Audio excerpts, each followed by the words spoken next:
Anaïs, c'est bon? Les plans, je les aurai demain?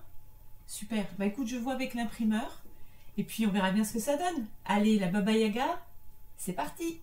Salut Anaïs, bisous.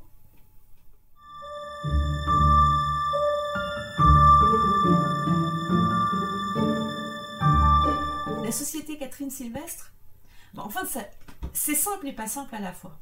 C'est deux morceaux. On va dire tiens qu'il y a un côté pile, un côté face. Le côté pile, les éditions de la Sylvine.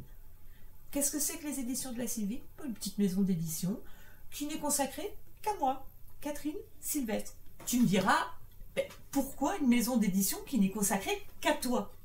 Aurais-tu un ego surdimensionné? Pas du tout.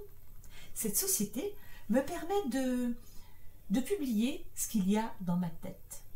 D'ailleurs, le premier roman publié par les éditions de la Sylvine, c'est celui-là, Naboja, la frontière interdite. Tu me diras, et alors? Tu aurais pu être en auto-édition tout simplement. Ben oui, mais il se trouve que l'auto-édition, elle n'a pas toujours bonne presse.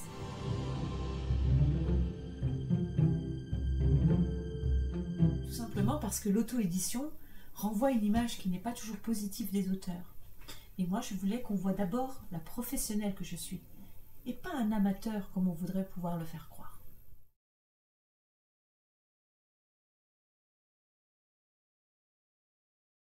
Et oui, pour l'instant, la Sylvine, c'est Naboja, la frontière interdite. Mais ce n'est pas fini. Bientôt, il y aura la Baba Yaga. Et aussi Caroline Ferraud et les sorcières du destin. Il y a tout un tas de projets qui sont prêts à être édités. Mais pour ça, il faut du temps et beaucoup d'argent. Naboja, en tout cas, c'est le roman des éditions de la Sylvine et un roman qui a plutôt bien fonctionné pour elle. Un roman de type fantastique, conte philosophique, un peu comme Narnia ou Alice au Pays des Merveilles, si tu vois ce que je veux dire. Et puis, c'est un roman qui a montré surtout la qualité de la maison d'édition. Naboja, c'est aussi 10 ans de travail personnel. C'est aussi le travail de toute une équipe de professionnels. C'est aussi 600 exemplaires vendus, moi toute seule. Naboja, c'est un succès pour moi. Un succès reconnu par un coup de cœur, prix des auteurs inconnus 2017. Et c'est aussi une reconnaissance faite par des femmes à l'occasion d'une manifestation au magasin Printemps de Nancy où j'ai été consacrée Femme d'exception 2017. C'est pas si mal, non?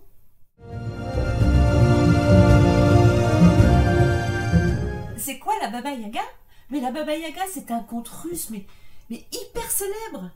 Tout le monde le connaît là-bas. La Baba Yaga, c'est une sorcière ogresse, mangeuse d'enfants. Et c'est aussi l'histoire préférée de Capucine, dont je vous parlerai tout à l'heure.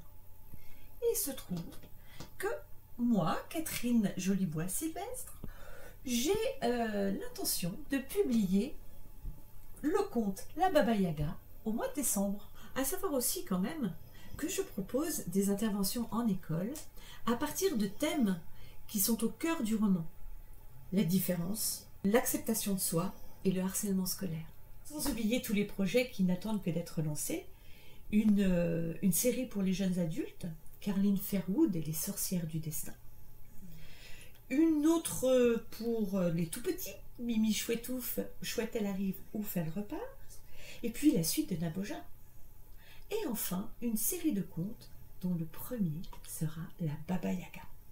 Ce qui nous amène au côté face de la société, les contes de Capucine. Mais Capucine, qu'est-ce que c'est? Un personnage, moi, une société qui propose du divertissement pour les enfants et les adultes. Spectacle vivant et humoristique. Mais attendez un petit peu. Plutôt que de vous en parler, si je vous montrais. C'est parti. 1, 2, 3. Vous êtes prêts? Ah, je me sens mieux comme ça. Et si vous me suiviez maintenant? On y va? Dans mon univers? C'est parti.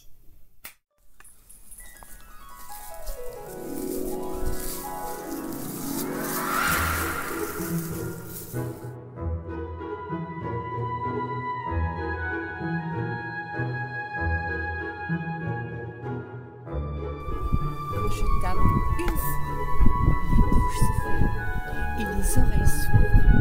Dans l'histoire, un jeune soldat, épuisé, revenait de la guerre.